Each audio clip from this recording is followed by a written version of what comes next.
Has anyone understood this term, monotheism? Has anyone heard of this term? If you look up in the dictionary, the Sikh religion, it says the Sikh religion is a monotheistic religion. Has anyone heard of that term? Who's unfamiliar with the term? Monotheism. So the word monotheism, theistic, means the study of spiritual concepts and godly concepts. Yeah? Theology, as opposed to philosophy.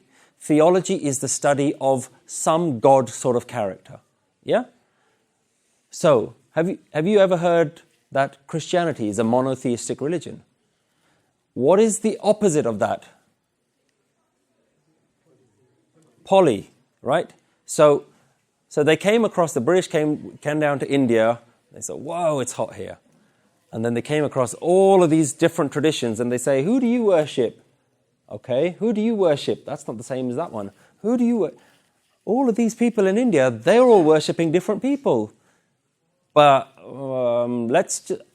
they're all from India. Let's just call them Hindus. So he called all of them the same thing. And they said, we are the worshippers of one God. Yeah, Bible talks about God.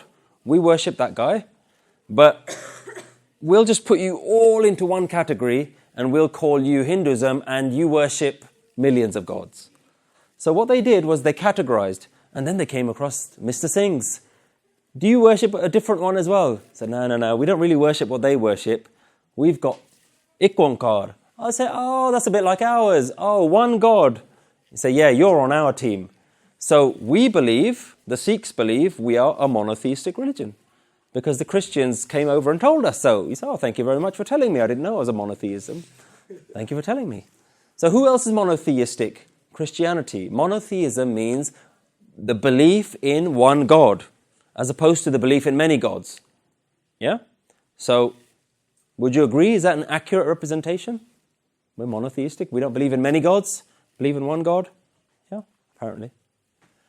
So, monotheism is this idea that you believe in one God. But the idea of monotheism says our God is somewhere in the sky, in the heavens. Yeah? Have you ever heard, Father, who art thou in heaven? That whole thing? Yeah? So they say, because we believe in heaven, where's your God? Say, oh, I don't really know, Sachkhand? Oh, that sounds like heaven. Yeah. So you believe in one God. What's he called? Waheguru. Yeah, we call him God. He lives in heaven. Your one lives in Sachkhand, heaven. Yeah, happy with that, fine. So what happens is we start now understanding our own dharam from another framework, from a tradition of another framework. So we now believe we are monotheistic religion. And in our English dictionaries, we read it up. So look, Mum, what's Sikhism? Yeah, it's monotheistic religion. Oh, right, okay, fair enough, we believe that. But monotheism says one God lives somewhere, he created the world, and he's separate from the world. But let's go back to these spiritual saints and these gurus who have written our Guru Granth Sahib. Are they talking about that same God?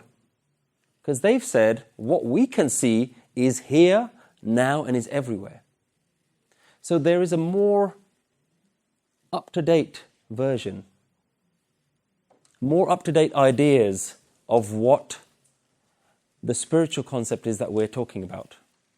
And what we're now discovering for ourselves is that Sikhi is not a monotheistic religion. Sikhi is not a monotheistic religion. We're not polytheistic either, so what on earth are we? There's an idea called Panentheism. Is that what you're going to say? Panentheism. Has anyone heard of this? Yes? What do we think it means? So this divine, yeah? I'm not very pleased with this word God. Just a bit, forgive me, Father. It's a bit too... So this kind of divine godness, godlike quality is in us, in everything, but not at the same time. Yeah? is separate from everything and within everything at the same time. It sounds a bit closer to what the Gurus were talking about. What Kabirji was talking about is that there's this thing that I can see in everyone and nobody else seems to be able to see it. So if we were to summarize Panentheism, the universe is not a collection of solitary individual beings and celestial objects. The universe isn't just you're there and you're nothing to do with that guy. That's not what we're talking about. That's what we think, right? You're over here, you're not over there, are you? Are you over there? You're over there, aren't you? Yeah. And you're over there, you're not that girl over there, are you? You're this guy over here. Monotheism. I'm here, I'm nothing to do with that person over there. Panentheism says, I'm here and there. Not God, I'm here, but I'm also there, and I'm also in Africa, and I'm also in China. Does that make any more sense than Mr. God in the sky? Or is that just as crazy an idea? How many of you are in China right now? And I don't mean we're thinking about China or Chinese noodles.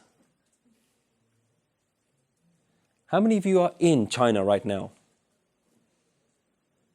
How many of you are in Birmingham right now? Only a few of you. I don't know where the rest of you are.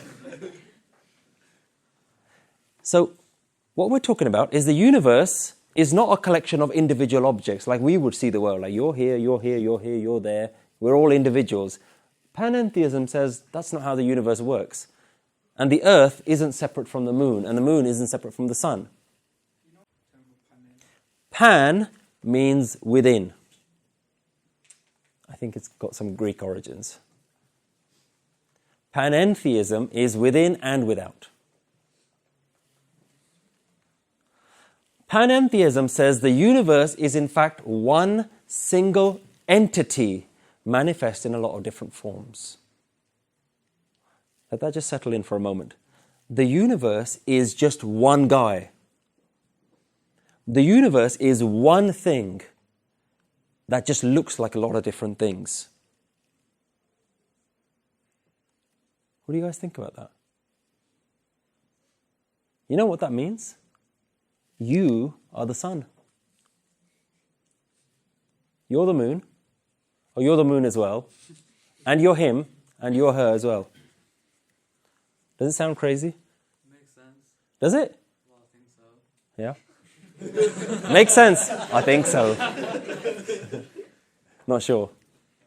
So we need to get our heads around first this idea that we're not talking about a God. We're not talking about Mr. God who's sitting in heaven. Yeah? Let's just forget that guy. Because we're not talking about him. Yeah? The Gurus aren't talking about him. The saints aren't talking about him. Where are they saying that they can see this divine oneness? Where do they say they can see it? Within all, within everything. So, my suggestion to you is this. The Gurus, the saints and the Bhagats are not serving out of compassion. They're not serving out of love. Seva is a natural consequence of their understanding of the universe and themselves as one all-encompassing conscious singularity.